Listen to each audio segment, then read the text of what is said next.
Today I'm gonna show you how I turn my illustration and sketches to a 3D model in Blender. This won't be a step-by-step tutorial, but I will explain most of the things I do. And here are the chapters if you want to skip to the part you're looking for. I've already mentioned in a previous video that most of the time I start by sketching before going into Blender, and you don't really need to be good at drawing, but in my opinion doing this will be very helpful and it will save you a lot of time. To help me with the modelization of the face, I also sketch a front and a side face. Don't bother making too much details here, because when you're doing this kind of sketches, we only need the important part, like where the eyes, nose and mouth will be. The rest will kind of make sense when you will be modeling. Let's start the head. The easiest way for me when it comes to modeling a face, quite realistically, is to start with a round cube. So I won't be sculpting in this video because I want to show you that you can achieve a great face without having to sculpt. And as I said, it won't be a step-by-step tutorial, but if you want a tutorial on how I model my face without sculpting, let me know. Anyway, back to a head. So here I simply follow the shape from my reference while still adjusting some faces. We have to keep in mind how the face is anatomically speaking. There are important shapes and volume that you have to keep in mind, like the shape of the head from the top, that is more oval but slightly thinner at the front, but also things like the position of the eye socket from the sides, which are super important. And I'm going to adjust the point to my sketch. Don't forget to switch between front and side. And it's okay if everything is not perfect at first. We block out our shapes and then we add details. I'm also moving a bit the point to the back to have a more harmonious face. I try to be careful on where I'm hiding my faces in order to have a good topology at the end. It's great to get used to having a good topology because not only it will help you if one day you want to do animation, but also it will help you to have a smooth model in general. So now we have a basic shape. And I'm gonna add faces in order to make hole for the eyes first.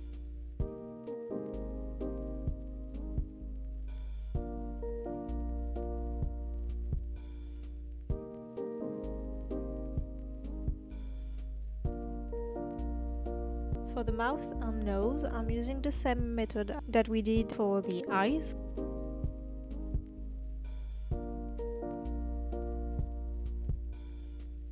I'm adding 2 loops that will help me to shape the nose and the chin.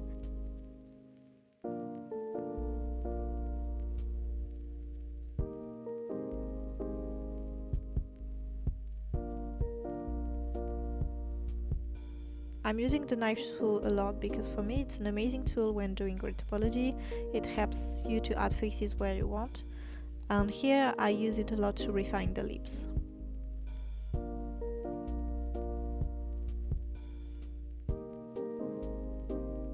For your face to be smooth, try to have even spaces between your different vertices. Of course there will be places like the eyes, the lips or the nose where faces will be smaller and closer to one another, but that's okay. Try to always have faces that have 4 edges and try to avoid triangles or faces that have more than 4 edges.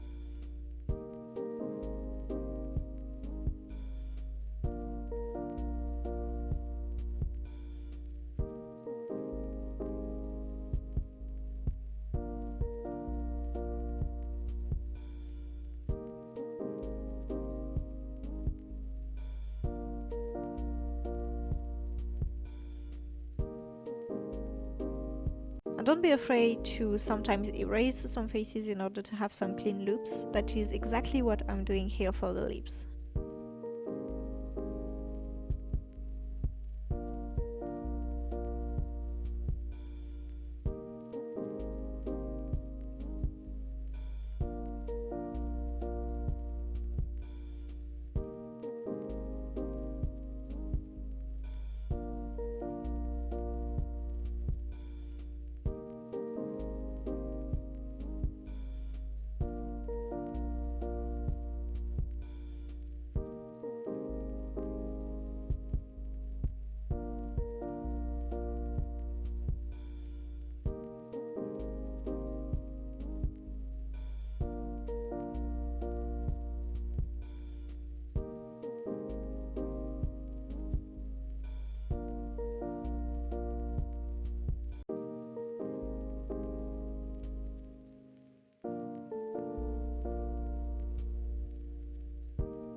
I'm placing eyelashes, ears and neck just to help me understand more where I'm going.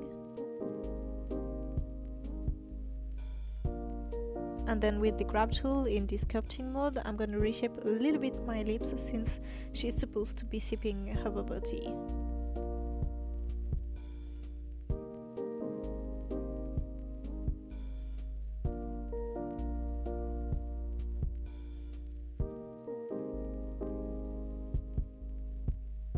As I said earlier, I come back and forth a lot to my face and I like to change a few things here and there. Here I wasn't fully happy with the nose and the lips, so I came back with the knife and the loop tool and redefined those parts.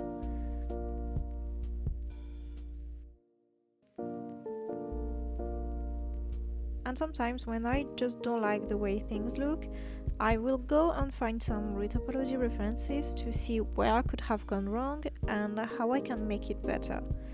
Because most of the time a good topology will definitely do the difference.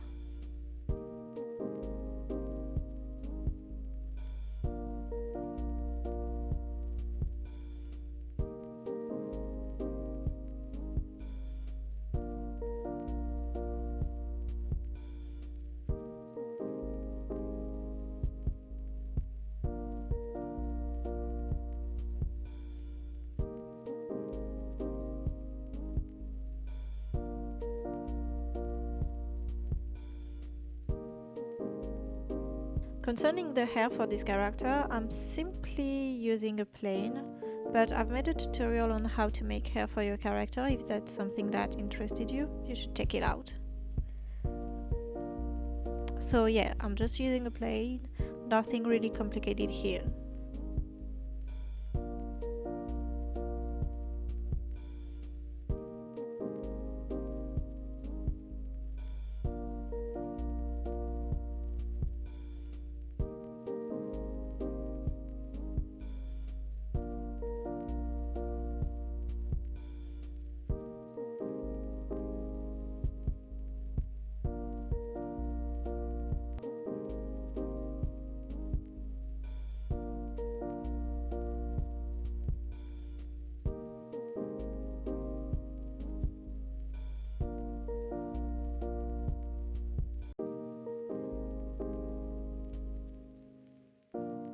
Now for my hand, I like to start off with just a cube that I subdivide and rotate a bit so two faces are facing front and back. And I will use a reference and just follow along.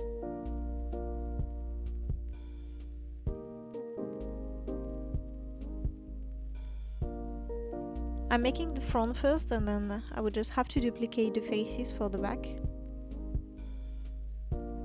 I've added faces to join the wrists so we have a smooth transition.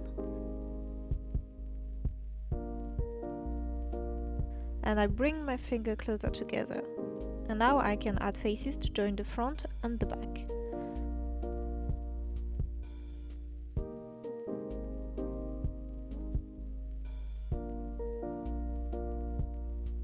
If you have a weird look like this, don't be scared, we only have to press Alt-N and recalculate outside the normals.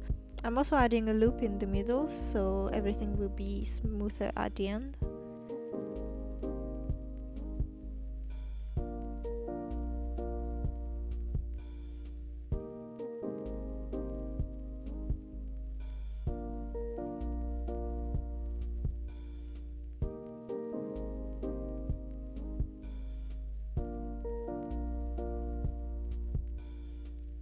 I'm also adding faces in between the fingers to have a better look, and once you're happy with the result, you can simply add bones to your hand and place it the way you want it.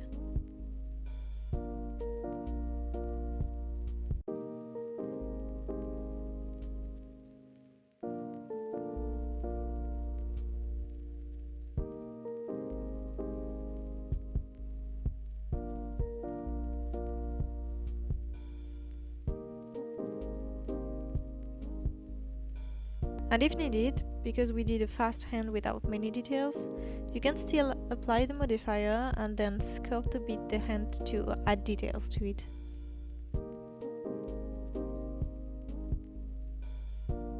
For the clothes, here I made them in Marvelous Designer and then import them into Blender after, but you could still do it in Blender with the sculpting tool if you are comfortable enough. Or you can simply model them just like I do in the beginning. That works very well too. Personally, for this character, I just wanted to add a little bit more detail on her clothes.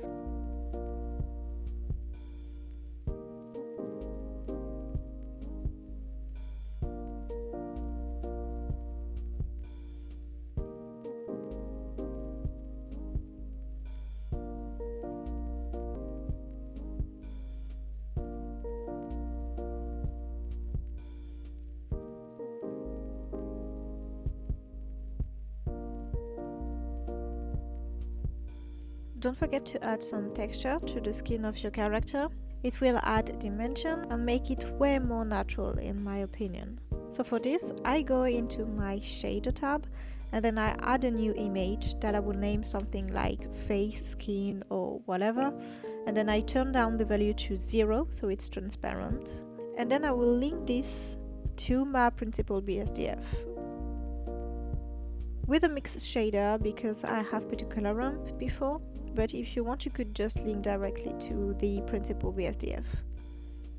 Now I just have to unwrap my face and then go into the texture paint tab and I can paint whatever I want. Here I will add colors to my cheeks, lips and nose. And if you have painted more than you wanted, switch from mix to erase alpha and now you can erase what you want. And don't forget to save your image, otherwise everything you have done will disappear.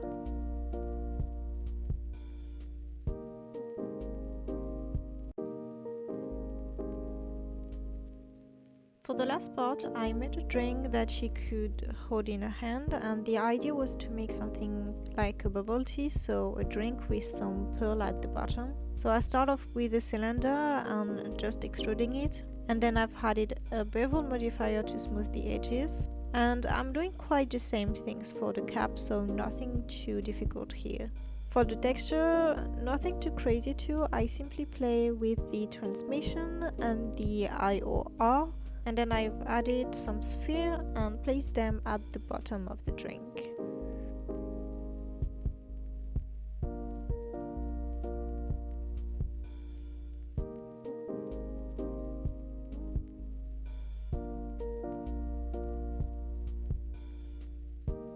So that was my process for this character. It's definitely not a beginner friendly video since there is a lot of things that I don't explain, but I mostly wanted to show you the process. Thanks so much for watching this video. Bye!